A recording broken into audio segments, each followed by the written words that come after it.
Welcome to deep reads. ഞാൻ Deepthi Terence. ഞാൻ ഇന്ന് പരിചയപ്പെടുത്തുന്ന മലയാളത്തിൻ്റെ ക്ലാസിക് നോവലായ ഖസാക്കിൻ്റെ ഇതിഹാസമാണ്. ഖസാക്കിൻ്റെ ഇതിഹാസം എഴുതിയിരിക്കുന്നത് ഒ.വി. വിജയനാണ്. ഇത് DC ബുക്സ് ആണ് പബ്ലിഷ് ചെയ്തിരിക്കുന്നത്. 75 രൂപയാണ് ഇത് ഞാൻ മേടിക്കുമ്പോഴത്തെ വില. ഇപ്പോഴത്തെ വില എനിക്കറിയില്ല. ഇതിൻ്റെ ബാക്കിൽ 75 രൂപയാണ്. ഈ പണ്ടത്തെ വായനക്കാർ ഭയങ്കര അഗാധമായിട്ടുള്ള MTAയും അങ്ങനെയൊക്കെയുള്ള കേശവദേവിനെ പോലെയൊക്കെയുള്ള എഴുത്തുകാരെയൊക്കെ ആരാധിച്ചിരുന്ന ആളുകൾക്ക് ഏറ്റവും പ്രിയപ്പെട്ട നോവലാണ് ഖസാക്കിൻ്റെ ഇതിഹാസം. സാഹിത്യത്തിലൊക്കെ ഡോക്ടറേറ്റൊക്കെ എടുത്തവർ പറയും pre Khasak and post Khasak, അതായത് ഖസാക്കിന് മുന്നും ഖസാക്കിന് ശേഷവുമായിട്ട് നമ്മുടെ മലയാള സാഹിത്യത്തിന് വിഭജിച്ചിട്ടുണ്ട് എന്ന് പറയും. 1969 ഇത് മാതൃഭൂമി വാരികയിൽ 28 അധ്യായമായിട്ട് ഇത് കണ്ടശിയായിട്ട് വന്നിരിക്കുന്നത്. അപ്പോൾ അതിനൊരു 12 വർഷം മുമ്പേ തന്നെ ഇദ്ദേഹം എഴുതിയിട്ടുണ്ട്. കാരണം ഇത് എഴുതിയ കാലഘട്ടം പറയുന്നത് 1950-51 കാലഘട്ടമാണ്. കാരണം അതിൻ്റെ തുടക്കത്തിൽ തന്നെ രവി വന്നിറങ്ങുമ്പോൾ പറയുന്നുണ്ട്, ആ മലമ്പുഴ ഈ എന്താണ് രവിയുടെ ബാഗൊക്കെ എടുത്ത് പോകുന്ന ആൾ പറയുന്നുണ്ട് മലമ്പുഴ അണക്കെട്ട് വരുന്നുണ്ടെന്ന്. അതൊരു 1950-51 കാലത്തിലാണ്. അന്ന് ശരിക്കും പറയാമെന്ന് വെച്ചിട്ടുണ്ടെങ്കിൽ കേരളം ഇല്ല, മീൻസ് കേരളം എന്ന സ്റ്റേറ്റ് ഇല്ല. നമ്മൾ എന്താണ് മദ്രാസ് പ്രസിഡൻസിയുടെ കൂടെയുള്ള ഒരു സ്ഥലമായിട്ടാണ് നമ്മൾ നിൽക്കുന്നത്. 1956 നമ്മൾ കേരളം ഉണ്ടാവുന്നത്. അപ്പോൾ അങ്ങനെ ഉള്ള ഒരു കാലഘട്ടത്തിലുള്ള കഥയാണിത് പറയുന്നത്. ഖസാക്ക് എന്ന് പറഞ്ഞു കഴിഞ്ഞാൽ പാലക്കാടിലെ ഒരു ചെറിയൊരു ഗ്രാമമായ തസ്രാക്കിനെ എടുത്ത് ഖസാക്കാക്കി മാറ്റിയതാണ്. തസ്രാക്കിലാണ് ഏകാധ്യാപക വിദ്യാലയമായിട്ട് ഒ.വി. വിജയൻ്റെ സഹോദരി ഒ.വി. ശാന്ത അവിടെ അധ്യാപികയായിട്ട് വർക്ക് ചെയ്യുകയും അവിടെ കുറേ നാൾ ഒ.വി. വിജയൻ പോയി താമസിക്കുകയും അങ്ങനെ ഒരു ഇതിലാണ് ഈ ഒരു ഗ്രാമത്തിനെ എടുത്ത് മാറ്റിയത്. പക്ഷെ നമ്മൾ ഖസാക്ക് വായിക്കുമ്പോൾ നമുക്ക് മനസ്സിലാവുന്നത് ഈ ഖസാക്ക് ഒരു സാധാരണ ഒരാൾ വായിക്കുമ്പോൾ ഖസാക്ക് എന്ന് പറഞ്ഞു കഴിഞ്ഞാൽ അനന്തമായിട്ട് കിടക്കുന്ന വലിയൊരു വാസ്റ്റായിട്ടുള്ള ഒരു രാജ്യമാണ്, അല്ലെങ്കിൽ വലിയൊരു ദേശമാണ് എന്നൊക്കെ നമുക്ക് തോന്നും. നമുക്ക് ചേതലിമലകളും കരിമ്പനകളും ഒക്കെ ആയിട്ട് വലിയൊരു സ്ഥലമായിട്ട് നമുക്ക് തോന്നും. അങ്ങനെയാണ് ഇതിൻ്റെ എഴുത്ത് രീതി. പക്ഷെ ഇതിപ്പോൾ ഞാൻ അവിടെ ഈ ഖസാക്കിൽ ഒ.വി. വിജയൻ്റെ സ്മാരകം ഞാൻ അവിടെ ഞാറ്റുപുരയൊക്കെ സന്ദർശിക്കാൻ പോയിട്ടുണ്ടായിരുന്നു. അപ്പോൾ അതൊരു കുഞ്ഞൊരു സ്ഥലമാണ്. അവിടെ ഒരു പള്ളിയുണ്ട്, പിന്നെ അറബിക്കുളം, ഇതൊക്കെ നമുക്ക് അവിടെ കാണാൻ പറ്റും. അപ്പോൾ ആ സ്ഥലത്ത്, അതായത് ആ സ്മാരകത്തിൽ ഇപ്പോൾ കുറേ ആളുകൾ എഴുത്തുകാർക്ക് വന്നിരുന്ന് എഴുതാനുള്ള സംവിധാനങ്ങൾ ഞാൻ പോയ കാലഘട്ടത്തിൽ 2020-21 കാലഘട്ടത്തിലാണ് ഞാൻ പോയത്. അപ്പോൾ അവിടെ ഒരു ബിൽഡിങ് പണിയാണ്, അതിനകത്ത് റൂമുകളും കാര്യങ്ങളും ഒക്കെ ആയിട്ട്. അപ്പോൾ ഏകാന്തമായിട്ടൊക്കെ എഴുത്തുകാർക്ക് വന്നിരുന്ന് എഴുതാനുള്ള സൗകര്യങ്ങൾ ചെയ്തു കൊടുക്കുമെന്നുള്ളതാണ് അവിടുത്തെ മാനേജർ നമ്മളോട് സംസാരിച്ചപ്പോൾ പറഞ്ഞത്. പുസ്തകത്തിൻ്റെ ഉള്ളിലത്തെ വിശേഷങ്ങൾ പറയുകയാണെങ്കിൽ ഖസാക്കിൻ്റെ കഥ എന്ന് പറഞ്ഞു കഴിഞ്ഞാൽ ഒരു സാധാരണ കുറ്റബോധവും മനസ്സിൽ നിറയെ പാപബോധവും ഒക്കെയുള്ള ഒരു സാധാരണ ഒരു മനുഷ്യനായിട്ടുള്ള രവിനെ പറ്റിയിട്ടാണ്. രവിക്ക് കുറ്റബോധവും ഇതൊക്കെ തോന്നാനുള്ള കാരണം വയ്യാതെ കിടക്കുന്ന അച്ഛൻ വയ്യാതെ കിടക്കുന്ന സമയത്ത് ചിറ്റമ്മയുമായിട്ടൊക്കെയുള്ള ഒരു ബന്ധത്തിനെ തുടർന്നാണ് രവിക്ക് കുറ്റബോധം തോന്നുന്നത്. അങ്ങനെയാണ് രവി BA ഓണേഴ്സ് പരീക്ഷ ഫിസിക്സാണ് പഠിക്കുന്നത്. അപ്പോൾ അതിൻ്റെ പരീക്ഷ എഴുതാതെ അവിടുന്ന് ഒളിച്ചോടി ഒരു ആശ്രമത്തിൽ വന്ന് ചേരുന്നു. അപ്പോൾ ആ ആശ്രമത്തിലൊരു സ്ത്രീയുമായിട്ടും ഇതുപോലെ തന്നെ ഒരു ബന്ധം ഉണ്ടാവുന്നുണ്ട്. അത് നമുക്ക് ഈ ഒ.വി. വിജയൻ ഈ പുസ്തകത്തിൽ പറയുന്നത് ഒന്നും പരസ്യമായിട്ട് വ്യക്തമാക്കുന്നില്ല എന്നുള്ളതാണ് ഈ പുസ്തകത്തിൻ്റെ ഒരു പ്രത്യേകത. ഒളിവിൽ പറയുക എന്ന് പറയുന്ന പോലെ ഒതുക്കി പറയുക എന്നുള്ളതാണ് ഇതിനകത്ത്. അപ്പോൾ ആ സ്ത്രീയുടെ മുണ്ട് ആണ് രവി കുമങ്കാവിൽ വന്നിറങ്ങുമ്പോൾ, ബസ്സിൽ വന്നിറങ്ങുമ്പോൾ അറിയാതെ തെറ്റുകൊടുത്ത് വരുന്നത്. അപ്പോൾ അങ്ങനത്തെ ഒരു കാര്യങ്ങളൊക്കെ ആയിട്ടാണ് ഈ കഥ പറയുന്നത്. പിന്നെ ഇവിടെ വന്നിട്ടും ഈ ഖസാക്കിൽ ശിവരാമൻ നായരുടെ ഞാറ്റുവേലയിലാണ് ഈ ഏകാധ്യാപക വിദ്യാലയം ഉണ്ടാവുന്നത്.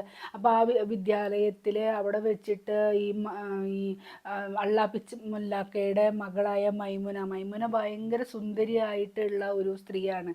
കൈകളിൽ നീല ഞരമ്പ് ഓടുന്ന സുന്ദരി എന്നാണ് പറയുന്നത്. അപ്പോൾ ആ സുന്ദരിയായിട്ടും, പിന്നെ അതുപോലെ കേശി, വാറ്റുചാരായം ഒക്കെ വിൽക്കുന്ന കേശി, പിന്നെ ചാന്തുമ്മ, അങ്ങനെ ഒരുപാട് സ്ത്രീകളായിട്ടും ഈ ലൈംഗികമായിട്ടുള്ള ഒരു ബന്ധത്തിൽ രവി പെടുന്നുണ്ട്. അപ്പോൾ രവിക്ക് ഞാൻ എന്താണ്, ഞാൻ ഞാൻ മീൻസ് ഒരു ഐഡൻറ്റിറ്റി ക്രൈസിസ് വരികയാണ്. നമ്മൾ പാപബോധം ഉള്ളിൽ വരുമ്പോൾ നമുക്ക് നമ്മൾ ചെയ്യുന്നതൊക്കെ തെറ്റാണെന്ന് തോന്നുകയും എന്നാൽ അതിൽ നിന്ന് പിന്തിരിയാൻ പറ്റാതിരിക്കുകയും ഒക്കെ ചെയ്യുന്ന ഒരു സാധാരണ മനുഷ്യനായിട്ടാണ് രവി ഇതിനകത്ത് വരുന്നത്. അപ്പോൾ പക്ഷെ എന്നാൽ രവിയുടെ ഉള്ളിൽ ഒരുപാട് നന്മകളുമുണ്ട്.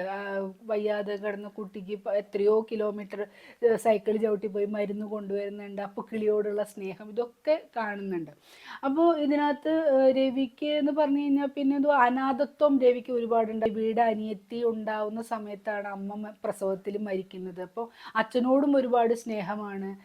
അപ്പോൾ അങ്ങനെയൊക്കെ വരുമ്പോൾ നമ്മൾ ഒരുപാട് ഒരാളെ സ്നേഹിക്കുമ്പോൾ എന്നിട്ട് നമുക്ക് അവരെതിരെ നമ്മളൊരു തെറ്റ് ചെയ്യുമ്പോഴാണ് നമുക്ക് ഒന്നും കൂടി നമ്മുടെ മനസ്സ് വേദനിക്കുകയും ഇങ്ങുകയൊക്കെ ചെയ്യാം. അപ്പം അങ്ങനെ ഉണ്ടായിരുന്നു. അപ്പം അങ്ങനെ ഇരിക്കുന്ന സമയത്താണ് ഈ ഏകാധ്യാപക വിദ്യാലയത്തിൽ വിദ്യാർത്ഥികൾ വളരെ കുറവാണ്. കാരണം വിദ്യാഭ്യാസം എന്നത് ഒരു വലിയൊരു സംഭവമായിട്ട് ആ നാട്ടിലുള്ള ജനങ്ങൾ കാണുന്നില്ല. അപ്പം അങ്ങനെ ഉള്ളത് കൊണ്ട് രവിയുടെ ഈ ഒരു അവസ്ഥയിൽ നിന്ന് പത്മ എന്ന് പറഞ്ഞ പഴയ കാമുകി ഒരുപാട് അന്വേഷിച്ചാണ് രവീനെ ഖസാക്കിലുണ്ട് എന്ന് പറഞ്ഞിട്ട് രവീനെ കണ്ടുപിടിക്കുന്നത്. അങ്ങനെ പത്മ പറയുന്നുണ്ട് നമുക്ക് പോവാം തിരിച്ച് പത്മ പ്രിൻസ്റ്റൺ യൂണിവേഴ്സിറ്റിയിൽ അധ്യാപികയൊക്കെയാണ്, അപ്പം നീ അങ്ങോട്ട് വരൂ, നമുക്ക് അവിടെ വീണ്ടും റിസർച്ചും കാര്യങ്ങളൊക്കെ നടത്താമെന്ന് പറഞ്ഞു വരുന്നത്. അപ്പോൾ രവി സമ്മതിക്കുന്നുമുണ്ട് ഞാൻ വരാമെന്നുള്ളത്. പക്ഷേ ഈ വസൂരി ആ നാട്ടിലെ ഖസാക്കിൽ വന്നിട്ട് കുറേ കുട്ടികളും കുറേ ആളുകളൊക്കെ മരിക്കുകയും ഒക്കെ ചെയ്യുമ്പോൾ ആ സ്കൂള് നിലനിന്ന് പോവുകയാണ്, തുടരാൻ പറ്റാതെയാണ്. അങ്ങനെ ഉള്ള സമയത്താണ് രവി അവിടെ നിന്ന് മടങ്ങുന്നത്. അപ്പോൾ ഈ രവിയുടെ ഉള്ളിലുള്ള കുറ്റബോധവും ഇതും കാരണം ഈ രവി മടങ്ങുന്നതിൻ്റെ തലേന്ന് വലിയൊരു മഴയും കാര്യങ്ങളൊക്കെ ആ നാട്ടിൽ സംഭവിച്ചിട്ടുണ്ടായിരുന്നു. അങ്ങനെ ആ ബസ് സ്റ്റോപ്പിൽ കുറേ ഇഷ്ടിക കളങ്ങളുണ്ട്, അതിലേക്ക് കാലുകൊണ്ട് തട്ടിയപ്പോൾ ഒരു പാമ്പ് വന്നതും ആ പാമ്പിൽ വിരൽ നീട്ടി കൊടുക്കുകയാണ്. അങ്ങനെ ബസ് കാത്ത് രവി കിടന്നു. അപ്പോൾ ഈ രവിയുടെ വരവ്, അതായത് കൂമൻകാവിൽ രവി വന്നിറങ്ങുന്നതും കൂമൻകാവിൽ ബസ് കാത്ത് രവി കിടക്കുന്നതിനും ഇടയിലൂടെയാണ് ഒരു ദേശത്തിൻ്റെ കാര്യം ഈ OV വിജയൻ പറഞ്ഞു വെക്കുന്നത്. അപ്പോൾ ഇതിനകത്ത് നമുക്ക് ഒരുപാട് കാര്യം, ഇപ്പോൾ ഇതിനകത്ത് ഒരുപാട് ആൾക്കാരുടെ ഏകാന്തതകൾ നമ്മൾ കാണുന്നുണ്ട്. അതായത് മുങ്ങാങ്കുഴി എന്ന് പറയുന്ന ആളുടെ ആദ്യ ഭാര്യയിലുള്ള ആബിദ എന്ന് പറഞ്ഞിട്ട്, ആ മുങ്ങാങ്കുഴീനെയാണ് പിന്നീട് അള്ളാപ്പിച്ച മുല്ലാക്ക മൈമുനയ്ക്ക് വേണ്ടി ഭർത്താവാക്കുന്നത്. അപ്പോൾ ഈ മൈമുനയും നൈസാം അലിയും തമ്മിലൊരു ബന്ധമുണ്ട് എന്ന് മനസ്സിലാക്കി ആബിദ അത് മനസ്സിലാക്കി അത് അച്ഛനായ മുങ്ങാങ്കുഴിയോട് പറയുമെന്ന് പറയുമ്പോൾ ആബിദ ഏഷ്ണി വെച്ചിട്ട് മൈമുന ഏഷ്ണി വെച്ചിട്ട് ആബിദേനെ പറഞ്ഞയക്കുന്നുണ്ട് ആ വീട്ടിൽ നിന്ന്. അങ്ങനെ മുങ്ങാങ്കോഴി ആബിദേനെ ഉപദ്രവിക്കുകയും ഒക്കെ ചെയ്യുമ്പോൾ അങ്ങനെ ആബിദ അവിടുന്ന് അമ്മയുടെ, അതായത് അവളുടെ അമ്മയുടെ വീട്ടിലേക്ക് കുഷ്ഠരോഗിയായ ഒരു അമ്മാവനൊക്കെയുള്ള വയസ്സായ ഒരു മുത്തശ്ശിയൊക്കെയുള്ള സ്ഥലത്തേക്ക് പോകുമ്പോൾ അതിൻ്റെ ആബിദയുടെ ദുഃഖങ്ങളുണ്ട്. അതിൽ തന്നെ ആരോഗ്യമില്ലാത്തൊരു മകളെ നോക്കാൻ എനിക്ക് കഴിഞ്ഞില്ലല്ലോ എന്നുള്ളൊരു വിഷമത്തിലാണ് മുങ്ങാങ്കുഴി കിണറ്റിൽ നിന്ന് സാധനങ്ങൾ എടുക്കുന്നതാണ് മുങ്ങാങ്കുഴിയുടെ ജോലി. അപ്പോൾ മുങ്ങാങ്കുഴി അതിൻ്റെ ഉള്ളിലേക്ക്, അത് കിണറ്റിലേക്ക് തന്നെ അത് മരണം സ്വീകരിക്കുകയാണ് ചെയ്യുന്നത്. അപ്പോൾ അതിനൊക്കെ വാചകങ്ങളൊക്കെ വില്ലീസ് പടുതകളിലേക്ക് അയാൾ യാത്രയായി എന്നൊക്കെ പറയുന്ന അത്രയും മനോഹരമായിട്ടുള്ള വാചകങ്ങളാണ് ഇതിനകത്ത് OV വിജയൻ എഴുതി വച്ചിരിക്കുന്നത്.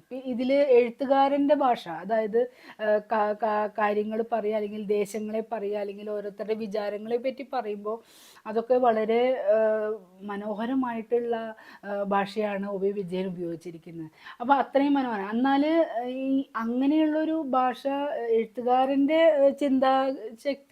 ചിന്താഗതികൾ പറയുമ്പോൾ ഉണ്ടെങ്കിലും സാധാരണ മനുഷ്യർ, ഇപ്പോൾ ശിവരാമൻ നായരോ അല്ലെങ്കിൽ അവിടെയുള്ള ആരെങ്കിലും കുപ്പുവച്ചനോ അല്ലെങ്കിൽ മാധവൻ നായരോ ഒക്കെ സംസാരിക്കുമ്പോൾ സാധാരണ പാലക്കാടൻ തമിഴ് ഭാഷ മേഷിക്ക് എന്നുള്ള ഭാഷയാണ്. മാഷിക്ക് എന്നുമല്ല, മേഷിക്ക്, തമിഴ് കലർന്ന മലയാളമാണ് പറയുന്നത്. അപ്പോൾ അതുകൊണ്ട് അപ്പോൾ ഇത് രണ്ടും വ്യത്യസ്തമായിട്ട് അദ്ദേഹം എഴുതുന്നുണ്ട്. അള്ളാപ്പിച്ച മുല്ലാക്കയുടെയും നൈസാം അലിയുടെയും കഥ, അതൊരു ആദ്യം വായിക്കുമ്പോൾ നമുക്ക് തോന്നും ഒരു ഒരു അച്ഛൻ ബന്ധം അതുണ്ട്. പക്ഷെ എന്നാൽ തന്നെ നൈസാം അലീനെ അള്ളാപ്പിച്ച മുല്ലാക്ക വിവരിക്കുന്ന രീതിയാണ് സ്ത്രീയെ പോലെ ചുണ്ടുകളുള്ള അവൻ്റെ ഉടലിലെ ചെമ്പൻ രോമങ്ങൾ, അങ്ങനത്തെയൊക്കെ വിവരണം കേൾക്കുമ്പോൾ നമുക്കറിയാം അതൊരു ഒരു സ്വവർഗരതിയുടെ ഒരു ഛായ അതിന് വരുന്നുണ്ട്. അപ്പോൾ അങ്ങനെ ഒരുപാട് കഥാപാത്രങ്ങളുണ്ട്, അവരുടെയൊക്കെ ദുഃഖങ്ങളുണ്ട് ഇതുണ്ട്. ഇപ്പോൾ ഇതിനകത്ത് മാധവൻ നായർ പറയുന്നുണ്ട്, മാധവൻ നായർ വേദാന്തം പഠിക്കാൻ പോയപ്പോഴാണ് അയാളുടെ അമ്മ വ്യഭിചാരം ചെയ്തത് എന്ന് പറയുന്നത്. അങ്ങനെ നമുക്ക് ഒരുപാട് കുപ്പുവച്ചനായാലും അങ്ങനെ നമുക്ക് എല്ലാ കഥാപാത്രങ്ങളെയും നമുക്ക് ഒരു പ്രത്യേകത ഇതിനകത്തുണ്ട്. പിന്നെ ഇതിനകത്ത് പറയുന്നത് ഇതിനകത്തുള്ള വിശ്വാസങ്ങളാണ്. മുസ്ലിങ്ങളുടെ സയ്യിദ് മിയാൻ ഷെയ്ഖ് ആയാലും പോതി ഭഗവതി ആണെങ്കിലും എല്ലാവരും അതിൽ വിശ്വസിക്കുന്നുണ്ട് എന്നുള്ളതാണ്. ഇവര് ആണയിടുമ്പോൾ കുഞ്ഞാമിന് കാഫിറിന്റെ സ്കൂളിൽ പുഗൂല എന്ന് പറയുന്ന ആ ഒരു സമയത്ത് രണ്ടുപേരെയും മിയാൻ ഷെയ്ഖിനെയും അള്ള ആണേ എന്ന് പറഞ്ഞിട്ടും പറയുന്നുണ്ട്, ഭഗവതി ആണേ എന്ന് പറഞ്ഞിട്ടും ഇവര് ആണയിടുന്നുണ്ട്. അപ്പോൾ അങ്ങനെ നമ്മളുടെ സരസമായിട്ടുള്ള അല്ലെങ്കിൽ ഒരു ലളിതമായിട്ടുള്ള ഒരു ഗ്രാമഭാഷേനെ പറ്റി പറയുകയും ചെയ്യുന്നുണ്ട്. എന്നാൽ ഒരുപാട് വിചാരങ്ങളും ആ ഗ്രാമത്തിലുള്ള ആൾക്കാരുടെ ചെറിയ കാര്യങ്ങളാണെങ്കിലും പറയുന്നത് വലിയ വലിയ സംഭവങ്ങളൊക്കെ ആയിട്ടാണ് ഈ നോവലിൽ വിവരിച്ചിരിക്കുന്നത്. ഒ വി വിജയൻ നോവലിസ്റ്റാണ്, ഒരു കാർട്ടൂണിസ്റ്റാണ്, മറ്റേ പത്രങ്ങളിൽ എഴുതിയിരുന്ന ഒരാളാണ്, പൊളിറ്റിക്കലായിട്ടൊക്കെ എഴുതിയിരുന്ന ഒരാളാണ്.